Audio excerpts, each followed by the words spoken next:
Doctor ఇప్పుడు నిద్ర అనేది పెద్దలకి చాలా ఇంపార్టెంట్ అంటారు కదా! అదే విధంగా ఈ నిద్ర అనేది పిల్లలకు ఎంతవరకు ఇంపార్టెంట్? నిజంగా నిద్రపోవడం వల్ల వాళ్ళ బ్రెయిన్ యాక్టివిటీ కానివ్వండి, మెమరీ పవర్ కానివ్వండి పెరుగుతుందా? మీకు తెలుసు sleep is the best medicine. అది పిల్లలకైనా, పెద్దలకైనా. హ్మ్. స్లీప్‌లో ఏమవుతది? మన రోజు బాడీలో జరిగే వేర్ అండ్ టేర్ ఏదైతే ఉందో అది రిపేర్ చేయడం జరుగుతుంది. హ్మ్. మీరు రాత్రి అలసిపోయి పడుకుంటారు. పొద్దున్నే యాక్టివ్‌గా లేస్తారు. ఎందుకు? బాడీలో ఆ రిపేర్ జరిగింది. ఓకే. నిన్న జరిగిన ఏదైతే హుహు. ఉందో అది క్లీన్ అయిపోయింది. రీచార్జ్ అయిపోతుంది. రీచార్జ్ అయిపోతుంది.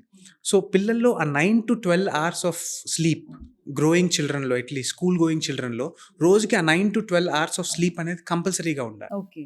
దానివల్ల ఏమవుతుంది? ఇప్పుడు పిల్లలు రోజు స్కూల్‌లో చదువుకుంటారు. కొన్ని వింటూ చదువుతారు, కొన్ని చూసి చదువుతారు, కొన్ని రాసుకొని చదువుకుంటారు. ఇవన్నీ కూడా లాంగ్ టర్మ్ మెమరీగా హుహు. స్లీప్‌లోనే మారుతది. ఓకే. ఓకే. ఎందుకంటే హిప్పోకాంపస్ అనే ఒక బ్రెయిన్ పార్ట్ ఉంటుంది. సో, ఏదైతే చదువుకున్నారో అక్కడి నుంచి ఈ హిప్పోకాంపస్‌కి ఒక బ్రిడ్జ్ ఏర్పడాలి. ఓకే. అప్పుడు మాత్రమే చదివిందంతా లాంగ్ టర్మ్ మెమరీగా మారుతది. పిల్లలు ఎన్ని అవర్స్ వరకు నిద్రపోవాలంటారు డాక్టర్? ఏజ్ పరంగా మనకి స్లీప్ రికమెండేషన్స్ ఉన్నాయండి. బట్ స్కూల్ గోయింగ్ చిల్డ్రన్ యావరేజ్‌గా ఒక 9-12 అవర్స్ ఆఫ్ నైట్ స్లీప్ అనేది చాలా ముఖ్యం. Okay doctor.